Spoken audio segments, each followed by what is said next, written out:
40,000 पे एतराज है ना, तुम्हें 60 पे एतराज है, तुम्हें 30 पे एतराज है। बेटे 8 दिन मेरे साथ रह ले, छठी का दूध याद ना आ जाए तो फिर बात करना। तू अपने लिए कमाता है, खुदा की कसम हम हुजूर की उम्मत के लिए कमाया कर। बेशक बेशक। लॉकडाउन हो गया था, लॉकडाउन हुआ था ना पीछे, तो ऐसा लग रहा था सारा लॉकडाउन का असर किसानों पे ही पड़ गया।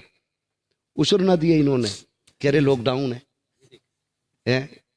किसी का 3 क्विंटल की जगह 2.5 क्विंटल निकला लॉकडाउन की वजह से, बीघे में है। फ्री थे, ऐसी खेती की, मैं सच बता रहा हूं, मेरे यहां तो इससे बेहतर गन्ना कभी हुआ ही नहीं जितना लॉकडाउन में हुआ था जी। क्यों ठलुए थे उसे ही नला रहे थे। पहले गन्ना इतना होता था, फिर इतना मोटा होने लगा जी। है। कह रहा लॉकडाउन रह गया, इसलिए मौलाना आपके नाम ऐसा ही है कुछ। ये हालात है हमारी कौम के भाई। राज़िक रज़्ज़ाक़ कौन है? बोले, क्यों नहीं बोल रहे? पता नहीं है। रज़्ज़ाक़ कौन है? रोजी कौन देता है? अल्लाह। झूठ ना बोलियो, अगर झूठ बोलोगे वो जबड़ों में से निकालना जानता है। बेशक। हाँ, कह रहे लो जी मौलवियों ने हमारा क्या बिगाड़ लिया, जितनी ज़कात नहीं देते इतनी बढ़िया फसल हो रही है। यही तो कहते थे। अरे उसने दे रहे, अच्छी अच्छी फसल हुई है। जो देते ना मस्जिद मदरसों में, उनकी तो फसल ही मारी गई। ये हालात हमारी कौम के। लॉकडाउन में कहा फसल को नुकसान है, और लोग हकारत से देखते हैं। कई लोगों ने इस बात का जिक्र किया कि फला मौलाना को देखा ना तो वो रास्ता काट के चला गया, कहीं कुछ ले ना ले मुझसे। गारंटी के साथ कहता हूं, इतना बड़ा मजमा है, जाओ पूरा इलाका इकट्ठा कर लो, तुम तो कुछ भी नहीं हो, इकट्ठा कर लो। एक बंदा कोई बता दे किसी ने कारी अब्दुल जब्बार को अपने बच्चों के लिए भीख मांगते देखा हो? सही बात। अल्लामा अखलाक साहब को किसी ने 20 रुपए का सवाल करते देखा हो, ये कह के आज मेरे घर में चाय की पत्ती नहीं है? ये इतनी खुददार कौम है, ये मर तो सकती है लेकिन अपने लिए भीख नहीं मांग सकती। नहीं मांग सकती भीख। वरना धरना देना नेताओं से ही थोड़ी आवे, मौलवियों से तो आवे है। अगर सारे एक बार मीटिंग कर लेना कि नमाज नहीं पढ़ानी है जब तक 25,000 तनख्वाह नहीं हो जाएगी, है एकदम मत कहो हजरत। लोग इतनी आजाद है, कह देगी इमाम नहीं हम भी घर सो रहे। अल्लाह से कह देंगे वो पढ़ानी नहीं आए तो हम पढ़ते कहां से? हाँ, ये नहीं। लेकिन कभी कोई नाराज नहीं हुआ। तुम 5,000 देते रहे, बड़ा जुल्म किया लोगों ने, बड़ा जुल्म किया। लॉकडाउन हुआ, जिनकी तनख्वाहें 8,000 थी इमामों की, ना उनकी 5 कर दी। कह रहे 5 में करनी इमामत तो निकलो। और मौलानों से भी गुजारिश है भाई, मेहरबानी करें तुम भी ना बिल्कुल वो मत काम मत किया करो जैसे राणा घर ढूंढती रहती है ना। ये मसला नहीं होना चाहिए। अभी इमाम जोहर में असर में जाएगा, जोहर में पहले आके दूसरा इमाम बैठ जाता है।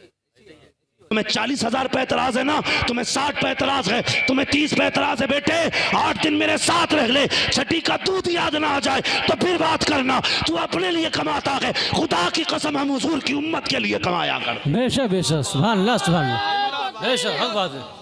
नहीं बोलते हम स्टेज पे इन बातों। या रसूल अल्लाह, जिंदाबाद जिंदाबाद जिंदाबाद। बहुत अच्छे। तू घर में लेटाना, पूछ अल्लामा अखलाक के घर से कितने चूल्हे जलते हैं।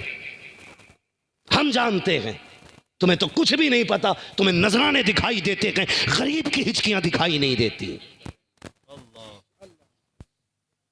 हम नहीं चाहते थे इन बातों को मंजर आम पे लाएं, लेकिन न तुम सदमे हमें देते, न हम फरियाद यूं करते, न खुलते राज सरबस्ता, न यूं रुसवाइयां होता। जरा होश करना, आंखें फोड़ी जाएंगी। इतनी देर अपने ऊपर आंखें लगा, तू क्या कर रहा है? मेरी बात समझ गए जो मैं कहना चाह रहा था आपसे? हैं तो बड़ी वो रहती है भों। एक ने तो भाई उस पर कौन सा केस लगवाया था, अभी सोशल मीडिया पे था, आतंकवादी घोषित करा दिया भाई, सिर्फ इतनी सी बात पे को उसके घर फातिहा पढ़ने इमाम ना गया। अल्लाह। मीडिया को बुलाने के बाद का ये आतंकवादी है इमाम हमारा, लेकिन कानून अंधा नहीं है। कुछ तो किसी ना किसी को कहीं ना कहीं दिखता है। वो तो बच गया, उसे हुजूर ने बचाया, लेकिन मरेगा तो तुझे कौन बचाएगा? इतना घमंड दौलत पे इमाम फातिहा में नहीं आया तो आतंकवादी घोषित करा दिया उसे। भाई बदलो अपने आप को, अल्लाह रसूल के हो जाओ। मौत सबको आनी है, गरीब को भी आनी है, अमीर को भी आनी है। मुझे बताओ किसी अमीर की कब्र में सोने की ईंटें लगती हो, किसी गरीब की कब्र में अगर मिट्टी की जगह गारा डाला जाता हो? नहीं है ना। सबको एक ही जगह सोना है, एक ही ठिकाना है। तो फिर आज ले उनकी पनाह, आज मदद मांग उनसे, कल न मानेंगे कयामत में अगर मान गया। तो ये घमंड दिखाते ना कारी साहब लोग कि पैसा मुझ पे, तो ये घमंड ना किया कर। दौलत का मालिक भी अल्लाह है, इज्जत का मालिक भी अल्लाह है, जिंदगी का मालिक भी अल्लाह है। तेरे दरवाजे पे कोई मांगने वाला आया कर तो शुक्र अदा किया कर। सोचा कर ये भी तो हो सकता था खुदा उसके जैसा तुझे बना देता और तेरे जैसा उसे बना लेता। शुक्र अदा कर कि तुझे देने वाला बनाया, लेने वाला नहीं बनाया। बेशक ये सोच के ज्यादा दिया करो। और रह गई मदारिस की बात, तो जब तुम्हारा नाम आए ना तो खुश हुआ करो, हुजूर ने मेरा इंतखाब किया है। बेशक, सुभान अल्लाह सुभान अल्लाह।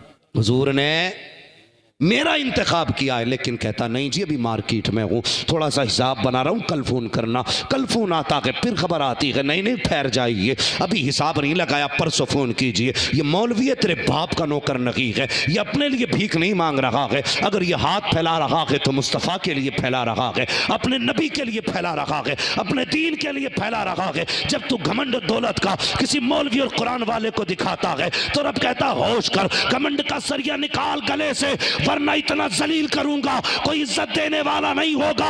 मैंने देखा कि दौलत वालों को, अगर ना देखा हो तुम भी देख लेना, आईसीयू में पड़े हैं जिनके आगे पीछे नौकर होते थे, आज उनके मशीनें लगी हैं, सांस नहीं आ रहे हैं। लोग सेब लेके जा रहे हैं, जूस लेकर के जा रहे हैं, लेकिन ये पी नहीं सकते हैं, खा नहीं सकते हैं। लेकिन जाओ कभी अमीरों को देखना जो आईसीयू में भर्ती हैं, इधर से आंसू टपक रहे हैं, कभी इधर से आंसू टपक रहे हैं। मुझे बता तो सही ये क्यों रो रहा है? आज इसे किस चीज ने रुलाया है? इसे गुजरे दिन याद आते हैं। कहता लोगों मैंने सेब वालों से प्यार किया, मैंने जूस वालों से प्यार किया, काश मैंने कुरान वालों से प्यार किया होता, काश मैंने दीन वालों से प्यार किया होता।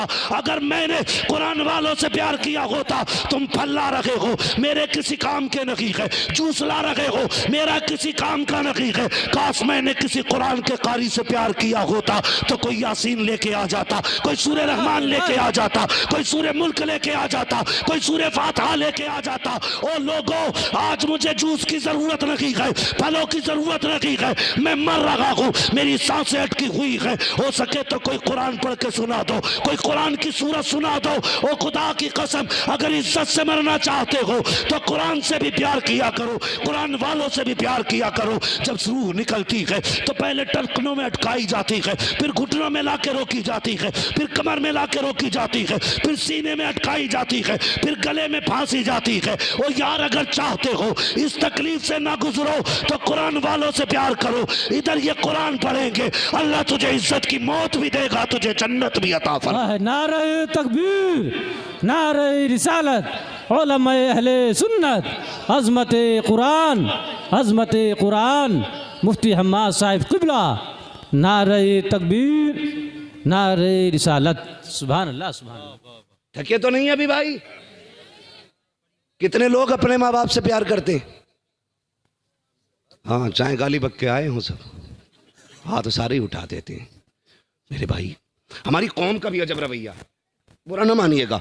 मैं आई ना हूं दिखाऊंगा दाग चेहरे के, जिसे खराब लगे सामने से हट जाए। बहुत गौर से मेरी बात सुने। हमारी कौम ना भेड़ की चाल चलती है, जिधर को एक चलेगा उधर को सभी चल देते हैं। उसका नतीजा जाओ मस्जिदों की अलमारियां चेक करो, इतनी पेटियां रखी हैं मस्जिद में, इतनी पेटियां रखी हैं हजरत कि जगह नहीं रही, मुसल्ले तक आ गई सरक सरक के। हाँ जी, अब्बा मरे सीधा मार्केट जाता, पेटी का हदिया करेगा, उस पर लिख देगा अब्बा का नाम डालिए। क्यों भाई? क्या अब्बा का नाम का कुरान दे रहे हैं, अब्बा बख्शे जाएंगे। पूछो इन उलमा से, रखे रखे कुरान से सवाब मिलेगा या उसे कोई पढ़ेगा तब सवाब मिलेगा? इतनी पेटियां हो गई कि पारे घुन गए रखे रखे जी।